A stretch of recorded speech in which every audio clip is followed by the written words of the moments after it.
Hi guys, Sarah here. How are you all doing? Today I'm really excited to take you on a tour of my Inktober sketchbook.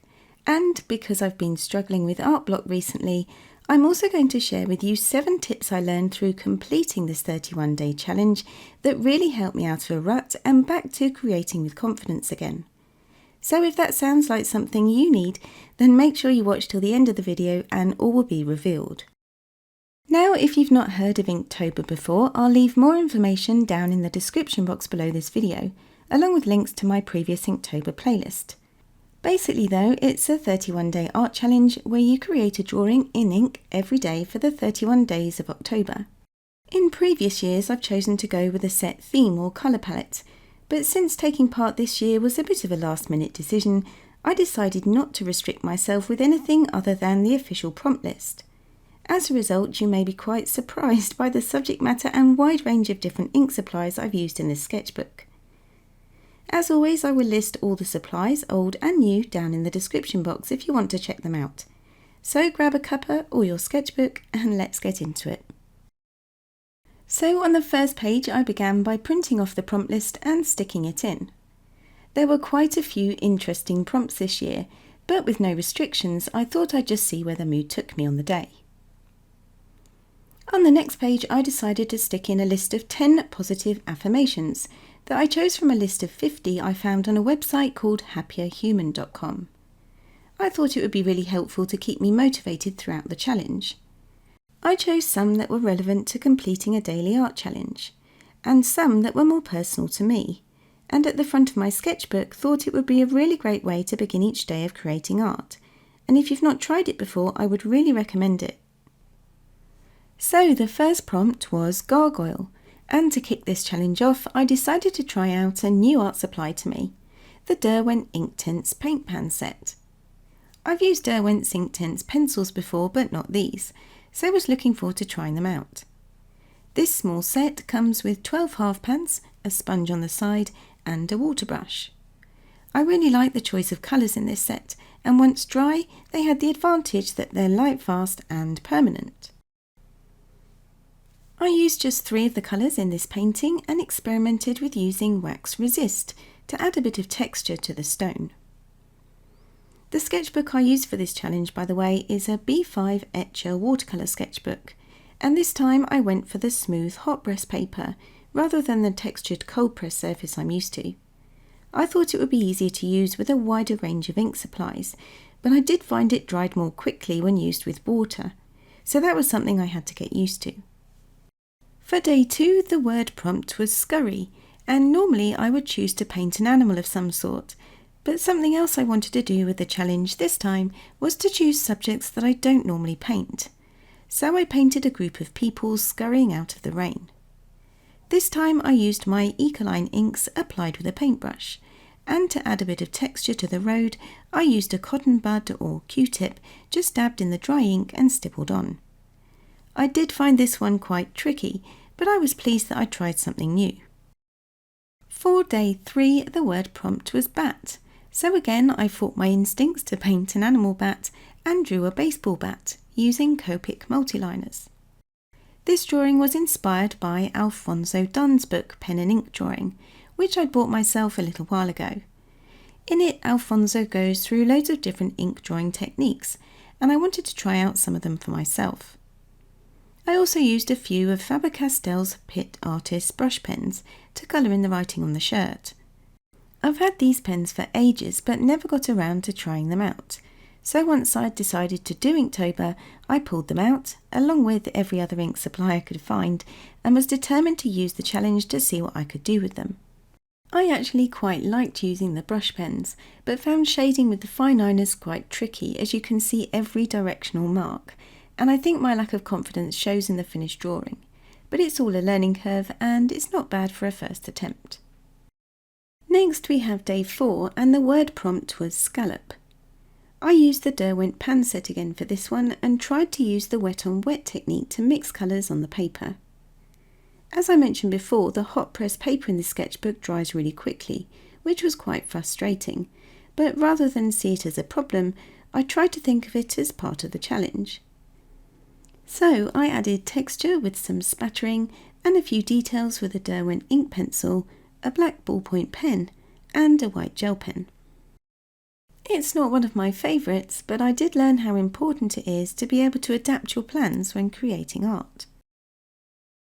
On to day 5 and the prompt flame, and for the longest time I thought I'd bitten off more than I can chew with this one. I don't think I've ever painted flames before, but when I saw this reference photo I just had to give it a try. For my ink I pulled out my old Dr. P.H. Martin's Bombay inks and painted on several layers to achieve the intensity of colour I needed. I also added a sprinkling of salt to the drying ink to add some texture to the background. The problem with this painting though was that it was ugly for so long that I almost gave up, and that was before I got to painting the flames. So I had a break and came back to it. I came up with the idea of adding a more opaque ink, Daler Rowney's FW White acrylic ink, and I mixed this with the Dr. P.H. Martin's yellow ink to make a light opaque yellow. And much to my relief at this point, I was able to pull it all together, and I'm actually really pleased with how it turned out. Because of this, I added the words "Trust the process" underneath the painting to remind me of the many phases this painting went through before it was done. Moving on to day 6, and for day 6 the prompt was Bouquet. And my aim for this one was to paint loosely without fussing. Easier said than done, but by now I'd begun to relax a bit and realise I'd got nothing to lose by trying. So I used just 3 ink colours for this lavender bouquet, Ecoline's Ultramarine Violet and Pastel Rose, and the Racing Green from the Derwent pan set. Because I was deliberately working more loosely and quickly on this one, I did manage to get the inks to blend on the surface of the wet paper. I also added a sprinkling of salt to this one, before the ink had completely dried, to try and get the look of some tiny petal shapes. But what I wasn't expecting was for the salt to cause colour separation in the inks, leaving this really pretty two-tone effect of violet and pink. Kind of a happy accident, I guess.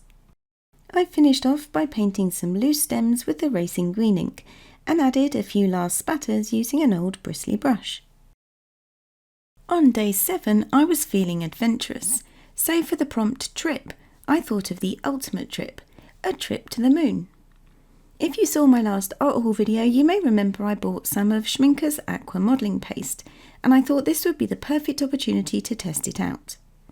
According to Schminke, this modelling paste, once dry, can be overpainted with watercolour, or tinted with watercolour or acrylic paint before application. Just what I needed to create some realistic craters for my moon painting. So I applied the modelling paste and pushed in little dips for the craters with my little finger. Once dried, I painted over it with an old paintbrush and some diluted black ink. I added some final details with a white gel pen and the moon was done. For the background, I used the black FW acrylic ink again and mixed in some of Dr. P.H. Martin's coloured inks to give a rich, dark and opaque night sky. I really enjoyed this one, and I'm already thinking up what else I can do with the modelling paste, so let me know if you have any good ideas.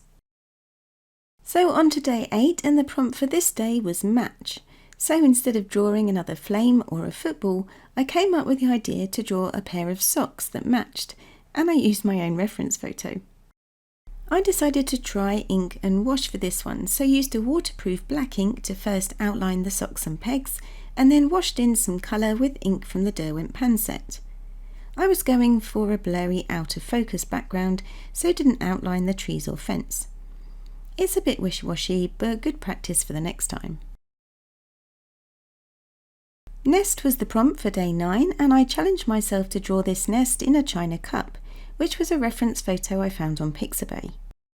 For this prompt I used my 24 set of Derwent Inktense pencils, as they have the flexibility of either using them dry like a coloured pencil, or more like watercolour when you add water. I took advantage of both ways of using them in this picture, as using them dry gave me more of a rough textured look for the nest, and using them with water gave a smoother look for the surfaces of the cup and saucer.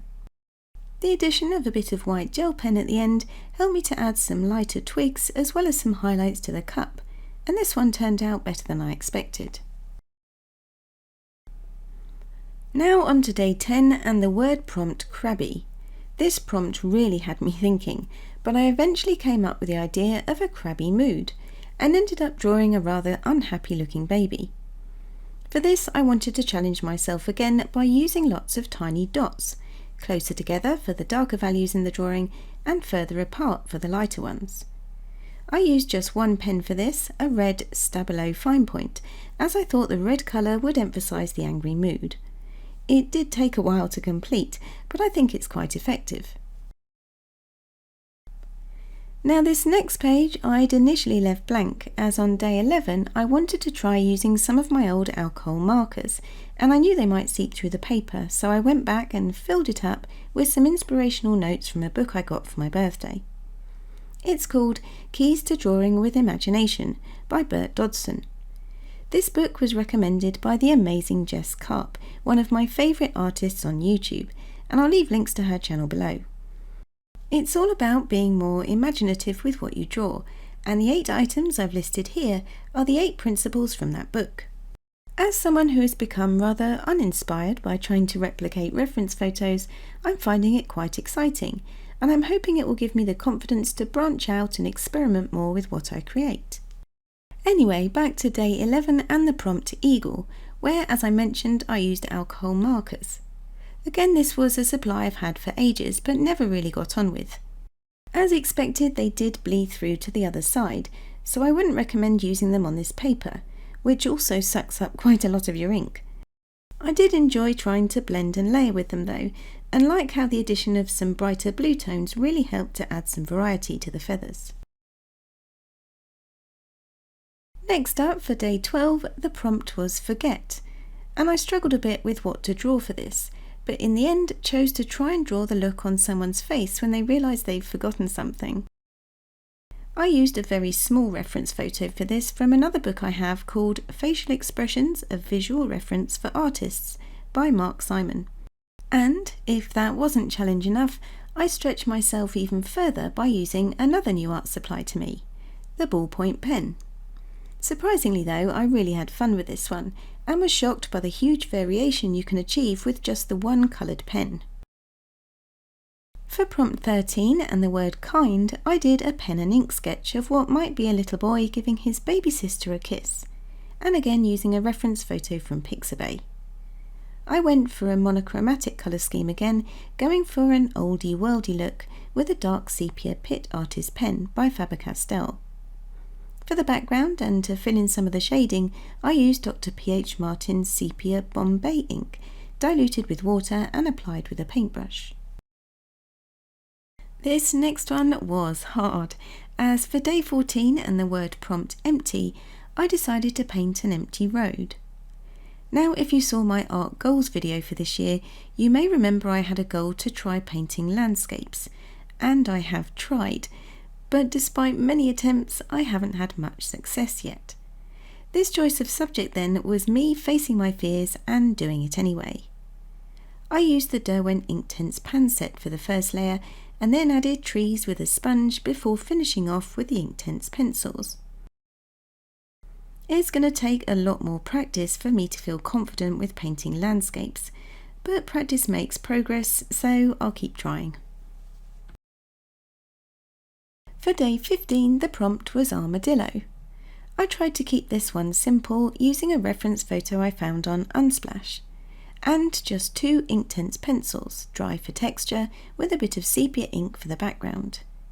I also experimented a bit with having the armadillo coming out of the frame. I do like the top half, but I think this leg looks a bit odd at the bottom here. So we've made it halfway, and if you're still watching, hang on in there, because about now is where I seem to find a burst of creativity and more bravery to explore new ideas. So for day 16, the word prompt was fowl. I painted a rooster using the Derwent pan set again, but after doing so was left with a space on the right hand side that I felt needed to be filled. So I tried something I haven't tried before, which was to add text around the painting using a brown ballpoint pen.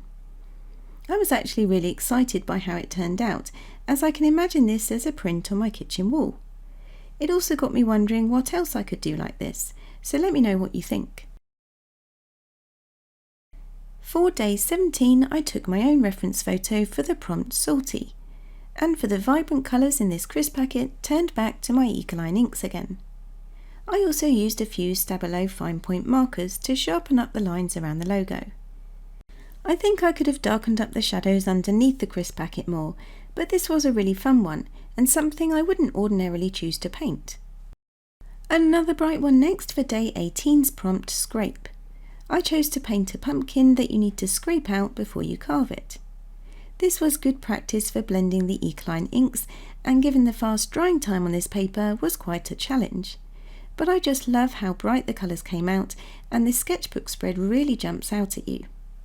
When I'd done with the inks, I also added in some contrasting colour and texture with a blue Inktense pencil. On day 19 for the prompt ponytail, I went back to my coloured ballpoint pens and, using just 2 colours, played around with different shading techniques. I assigned an orange pen for the lighter values and a purpley brown pen for the darker ones. I also experimented with different types of mark making, using long sweeping lines for the hair and circular overlapping marks for the texture on the jumper. On day 20, the prompt was Bluff, which in geographical terms is a steep cliff or bank. I did have to look it up.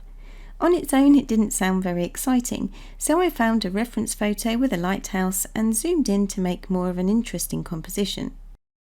The amount of detail on the rocks was a bit overwhelming, so to try and make it easier for myself, I went with a monochromatic study, using some grey Faber-Castell Pitt Artist brush pens and a black fineliner. This was another instance where I had to trust the process, as I'd stepped way out of my comfort zone with both what I'd chosen to draw and the art supplies I was using to draw it with. It turned out okay in the end, but I was quite pleased when it was finished. Now for the first of my double page spreads and the discovery of a new way to apply ink. The prompt for day 21 was Bad Dog, and I'd been wanting to try out some old ink stamps I'd found in the cupboard. To begin with, and using another Pixabay reference photo, I had the idea of painting the dog in black and white using black India ink, and then adding the coloured paint blobs using the ink stamps. But in the process of painting the dog, I actually discovered what I've called the soft brush effect. This technique is slightly different to dry brushing, because with dry brushing, although you typically dry off your paintbrush on a paper towel before applying paint, it's still damp. With soft brushing, however, your brush is completely dry, and the paint or ink you use from your palette has also dried. Applying this dried ink with a soft, dry paintbrush and a very light hand then allows you to lightly dust on the ink for a soft pastel or graphite look. You can build up your values gradually, and being ink, it's waterproof once dry. So I could add the ink stamp colour over the top without having to worry about disturbing or reactivating the ink underneath. I'm probably not the first person to discover this technique, but seeing as I've not come across it before, I was quite excited to find it out for myself. Now on to day 22, and the word prompt was heist, so I thought of a jewellery heist and decided to try painting a blue diamond. I began by using masking fluid to reserve the lightest areas on the diamond, and then used blue ultramarine ink from the pan set to paint in the midtones. The dark black areas were painted using De La Rowney's FW black ink again. The masking fluid wasn't brilliant on this paper, so I touched up some of the highlights with a white gel pen. The hardest part on this one was trying to simplify the reference photo to a manageable level, while still having it look fairly realistic. There was no time to dwell on it though, so on to the next one. Now if I had to choose the strangest prompt, the prompt Booger for day 23 wins hands down. I ended up thinking of different noses and put them all together in this nose poster. I'll let you decide which nose is most likely to fit the prompt. Each of these noses was drawn and shaded with just a black ballpoint pen, and I actually found it quite fun to do in the end. So starting at the top, we have a pig, a gorilla, a human, a rabbit, a giraffe, a camel, a horse, a cat, a baboon, a tiger, this funny little one's a hedgehog, an elephant and a cow. This next painting I did was for the prompt Fairy for day 24. I started off thinking I'd just draw a fairy toadstool, but I ended up adding some fairy lights and a fairy as well, just to try something different. I used a dip pen and Dr. P.H. Martin's yellow ochre ink initially to draw the outline and brick detail on the toadstool. And then I used a paintbrush and more of Dr. P.H. Martin's ink to fill in the colour. To frame the scene and add some foliage, I also experimented with using an old stencil and applied leftover ink from my palette using a sponge. This illustration is very different to what I'm used to painting, but I really like the glowing light effect and it was fun to explore new ideas. I tried to think outside the box again for day 25's prompt Tempting. So rather than just draw a cake by itself, I drew a cake shop and called it Tempting Bakes. I love seeing other artists paint shop fronts, but I've never tried it myself. So for this one I adapted a reference photo from Pixabay to draw my own shop front.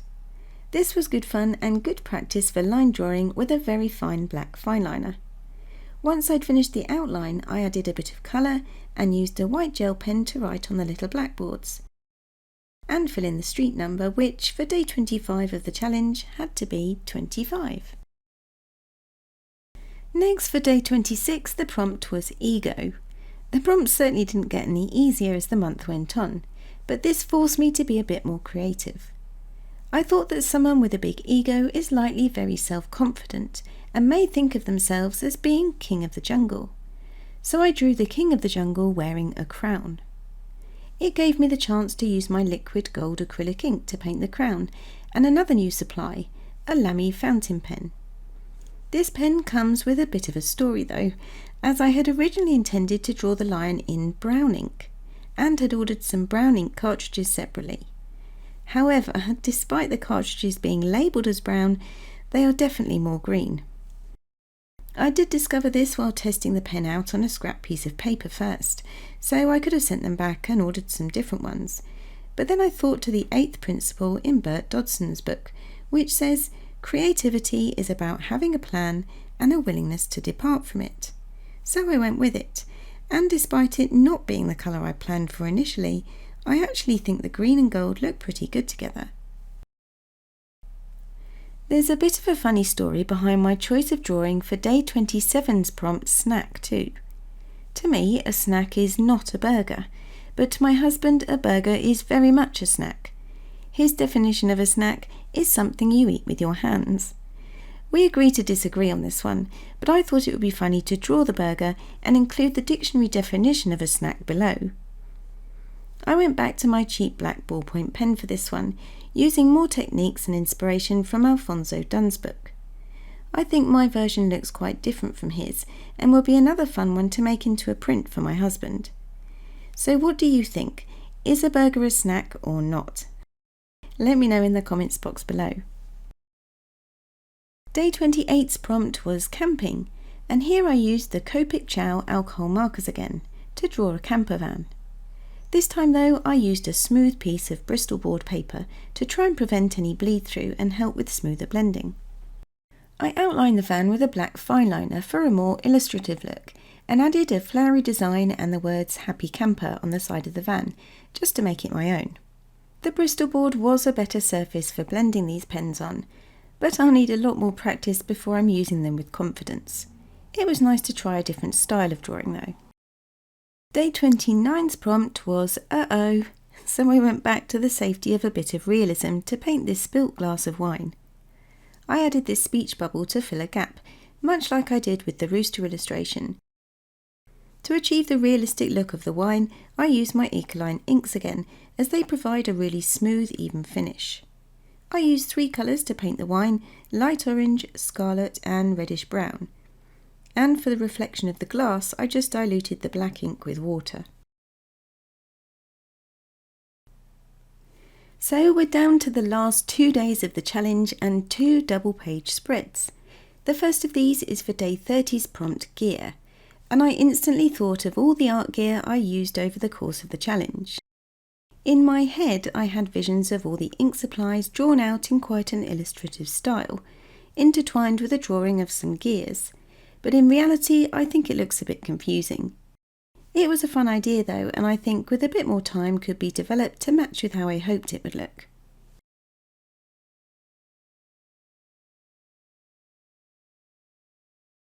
For the last day of Inktober, the prompt was farm, and for this I decided to use the one art supply I'd been most surprised by, the humble ballpoint pen.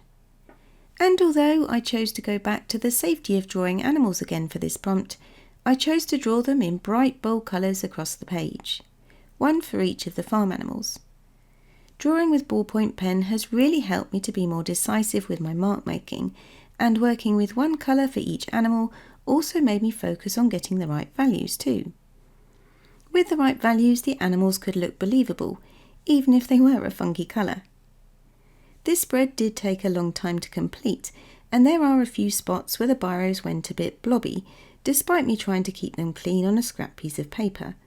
But I really enjoyed the process and was so excited to have made it to the end of another 31-day challenge.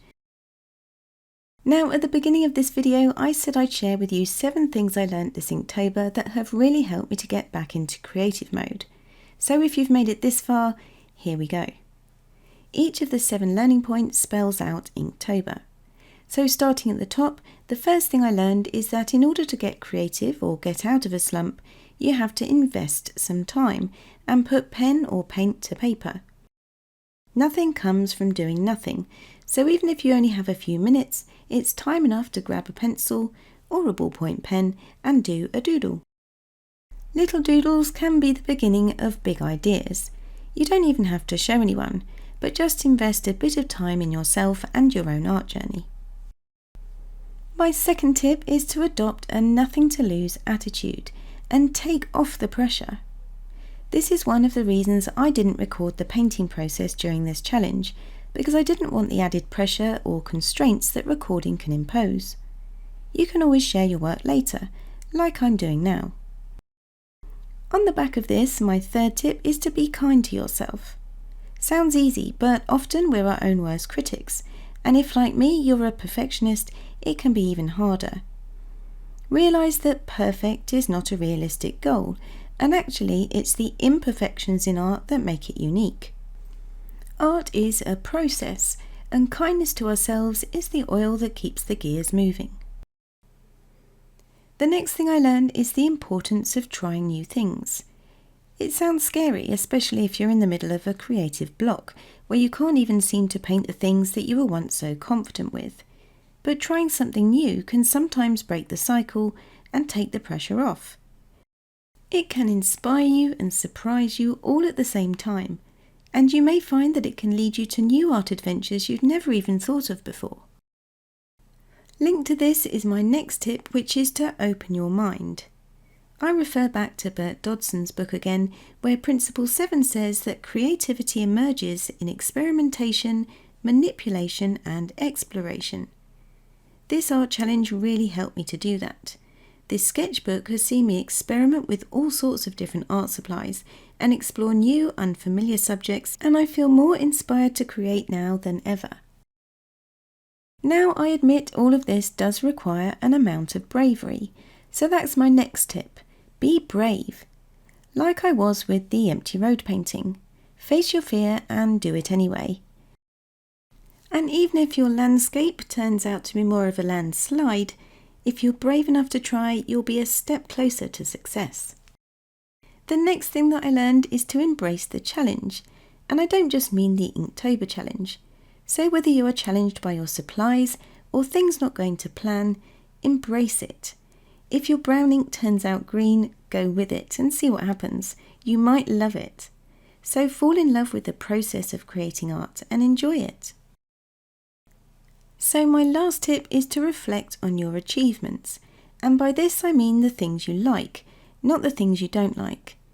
It's quite easy to list all the things that went wrong or that you could have done better, and I've fallen into that trap many times myself. So instead, reflect on your successes. Give yourself a pat on the back for investing the time, showing up and giving it a try. Every piece of art you create is a success in some way. We just need to train our critical brains into a positive way of thinking. And the positive affirmations I mentioned at the start can also really help with this. So that's it guys, I know it's been a long one, but I hope you've enjoyed it and maybe even found something useful that can help to inspire you too. If you did enjoy it, please hit the like button, as this will help this video be seen after being away for so long. And if you'd like to be notified of my next video and you're not already, please subscribe too. I really appreciate all your support. Let me know in the comments which of the 31 drawings you like the best, and drop me any questions you have down in the comments section too, and I'll do my best to answer. Thank you so much for watching, take care of yourselves, and I'll see you all in the next one. Bye!